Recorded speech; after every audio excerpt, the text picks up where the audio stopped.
Hello বন্ধুরা, কেমন আছো? আশা করছি ভালো আছো। আমিও ভালো আছি।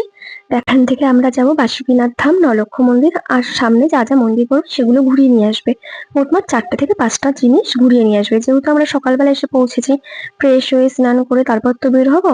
তো আমাদের একটু লেটই হয়ে গেছে, কারণ 12টার মধ্যে বন্ধ হয়ে যায় মন্দির। দেখো পথে যেতে পড়লো বৈদ্যনাথেরই একটা মন্দির। তো ওখানে আমরা নমস্কার করে যখন ওপরে উঠলাম, সব থেকে ডেঞ্জার জায়গা সেটা ছিল, কারণ এত রোদ ছিল যে কি বলবো, আমাদের পা পুড়ে যাওয়ার মতন। দেখো সবাই কিভাবে দৌড়াচ্ছে, পায়ে এতটা মানে তাপ লাগছে। তো আমরা এখানে সব নমস্কার করে আবার বেরিয়ে পড়বো, কারণ আমাদের সব কটা মন্দির ঘোরাতে ঘোরাতে 12টা টাইম পার হয়ে যাবে। তো আমাদের একটু একটু সময় দিচ্ছিল, যেহেতু সব কটা মন্দির দেখতে পারবো না, না হলে 12টার মধ্যে মন্দির বন্ধ হয়ে যাবে। তো দেখো ওখান থেকে আমরা নমস্কার করে সোজা বেরিয়ে পড়লাম নলক্ষ মন্দিরের উদ্দেশ্যে।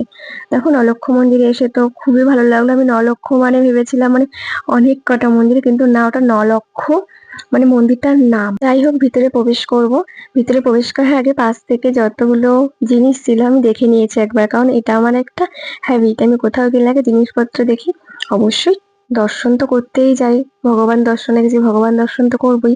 কিন্তু কোথাও গেলে আমি একটা না একটা কোনো স্মৃতি বাড়ি নিয়ে আসি, যে আমি এখানে গেছি এটা নিয়ে আসবো। এটা তো সবাই করে, আমার মতন কে কে করে একটু কমেন্ট করে জানিও।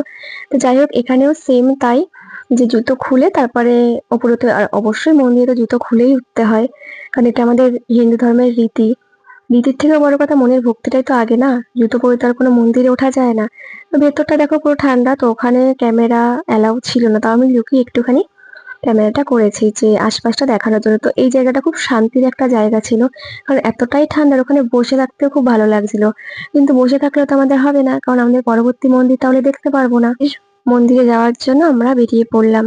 তো সব থেকে বড় জিনিসটা কি হয়েছে জানো, আমরা এই এপ্রিল মাসে ঘুরতে আসাটা উচিত হয়নি, কারণ এতটাই গরম, গরমে না ভালো করে দেখতে পাচ্ছি, না ভালো করে শান্তিভাবে থাকতে পারছি। তো আর আমার গরমে একটা বড় শিক্ষা হয়ে গেছে যে আমি গরমে ঘুরতে কোথাও যাবো না, কারণ খুব শাস্তি গরমে ঘুরতে যাওয়া। না ভালো করে দেখতে পারবো, না ভালো করে ঘুরতে পারবো। এই রোদের তাপে তাপে সারাটা দিন ঘুরে বেড়ানোও যাবে না, কারণ ঘুরতে যখন গেছি আমাকে সারাটা দিন ঘুরেই বেড়াতে হবে, কারণ ঘরে বসে থাকলে তো আর হবে না। তো যাই হোক, ওখান থেকে সোজা অন্য একটা মন্দিরে আমরা যাচ্ছি। তো ওটা অনেকটা দূরে নামিয়ে দিয়েছে, কারণ ওখানে কোনো গাড়ি অ্যালাউ নেই। তো ওখান থেকে মিনিমাম 5 মিনিট আমরা হেঁটে হেঁটে পুরো গেছি। আর রাস্তায় তো কত জিনিস পড়েছে সেগুলো দেখেছি। তারপর ওখান থেকে আমরা মিষ্টি নিয়ে সোজা মন্দিরের ভিতরে ঢুকেছি। গিয়ে আমরা পান্ডার পাল্লায় পরে তো নাজেহাল অবস্থা, কারণ ওখানে বলছে বাইরে পুজো করে উনি ভিতরে গিয়ে দিয়ে আসবে, আবার টাকা বেশি চাইছে। আবার বলছে কিনা 2 ঘন্টা থেকে 3 ঘন্টা লাইন দিতে হবে, মানে নানান রকমের প্রবলেম। তো অবশেষে উপায় না পেয়ে আমাদের পান্ডার কথা অনুযায়ী পুজো দিতে হলো। এই অবধি, পরের ভিডিও নিয়ে আবার